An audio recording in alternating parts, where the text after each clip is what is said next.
Good morning, good evening, guys. Welcome back to another video. Hope you're good. Hope you're amazing. Hope you had an amazing day. I'm so emotional. I'm so touched. I don't want to see Abiy Ahmed taking back Eritrea into a colonial state.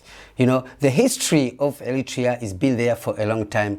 And if you're a weak person, and you have a weak heart, this channel is not for the weak ones. This channel is a straight talk. So if you're new to the channel, hit the like button and subscribe. And actually, even if you don't like it, you're gonna get the information that will make you like it. So you better subscribe and stay for a moment. Let's go into the video. The outbreak of Ibrahim Traore changed a lot of narratives in all African youth and those who think widely. So what he does is actually different from what's happening with Eritrea and Ethiopia, Djibouti, Somalia, Sudan, and the neighborhood, you know, the Amhara region, the Tigray region. And that brings me a question is why always these breakout wars in Ethiopia?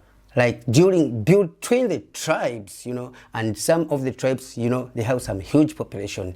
That information will come back to you in the next video. Stay tuned. Let's go to the current situation right now. I will be giving more examples of Ibrahim Traore right now because he is my role model. Why do you think Abiy is doing what he does right now? Why do you think Abiy signed a peace treaty in 2018 with Eritrea, and right now he's not doing what he did? Remember, you Westerners are puppets. They sign papers and just papers, and they do what they did not sign. So it may not be Abiy Ahmed doing this on his own will, but as the people who see and who know what's actually going on is doing it for other people's business, like the West, the Middle East, and the media. Actually, I remember the day when Ethiopia protested and they sent out of the international news broadcasts. But now is the main thing that is broadcasting their news. Why? Why is it back and very strong in the situation where you see that people are actually being pushed so much, you know? All the business that were being done by the puppets, by the rulers that SES Afwerki doesn't want to see right now with its eyes. We're using the port. They had a chance to the Djibouti port. They had the search to the Massawa port, the Somali port, free because they were colonizing us. So the time we get the power and we can still run this business, there's a note that I read from France's president saying, I actually have it on my phone here. Let me read it for you. And I posted it to my friends. They were like, man, these guys are really arrogant and they still do this on purpose, you know? So this makes me feel, is this why Abiy Ahmed is being pushed in this situation? Because he's believing in this same propaganda right here. He said, if we leave African countries to manage on their own, now is not the time. Africa remains least developed continent in history, shows we have a role to play supporting its growth. A complete withdrawal could halt progress. That is still much work to do in Africa. Who made you think that we cannot manage Africa? So that means if we pull them out, they're not going to make anything again in Africa. We don't need aid anymore. We can manage our resources. We can sell everything and the market here.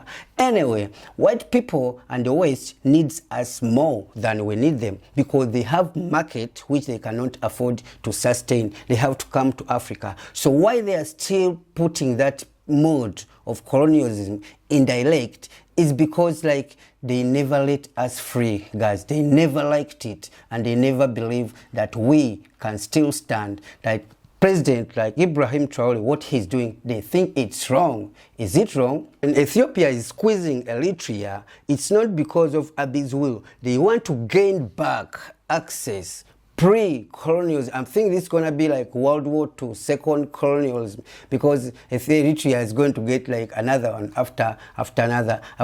And for me, I think it's really bad to have a country like Ethiopia having a name in its history trying to colonize another African country. That will be a very, very good pursuit. I think that one is deleted. You should delete that one in history.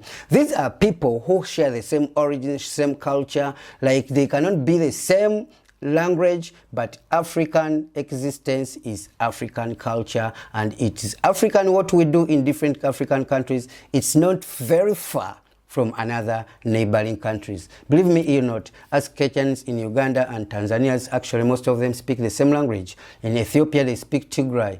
In Ethiopia they speak Tigrinya. In Eritrea they speak Amharic. They speak Oromo. Like that's what we call culture, and that's what we call Africa. So if you're not a Pan-Africanist, you can't see what Abiy actually is trying to break down all the Africa. Remember the fight between Egypt and the dam, there was no chance. Remember the fight between Somalia at the border, there was no chance. Now they are back to Eritrea, where they think this is the weakest port, that is the weakest link that we can do. We can't let this happen, Africans. Wake up, young guys. Wake up, young leaders.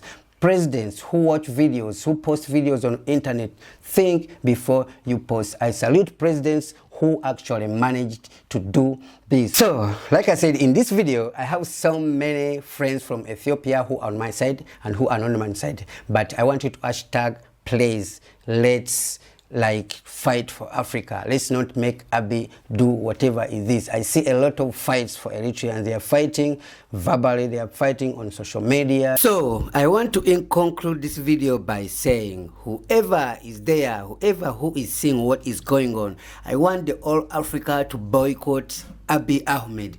Hashtag boycott Abiy Ahmed. Hashtag Eritrea should be free. Eritreans are tired of fighting. Eritreans are tired of fighting from everywhere to every corner, from everywhere to every corner. Africans are really saying this.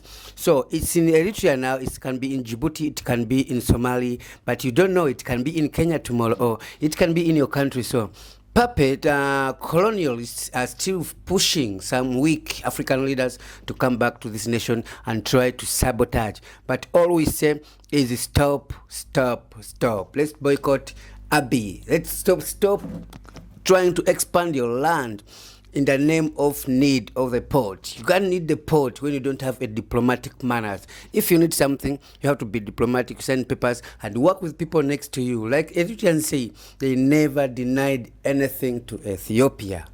Okay, Ethiopia wants to take. Eritrea wants to work together, to join, win-win. You understand? So if you're new to this channel, hit the like button and subscribe, guys, and make sure you don't forget to turn up that notifications bell. Feel me? Peace.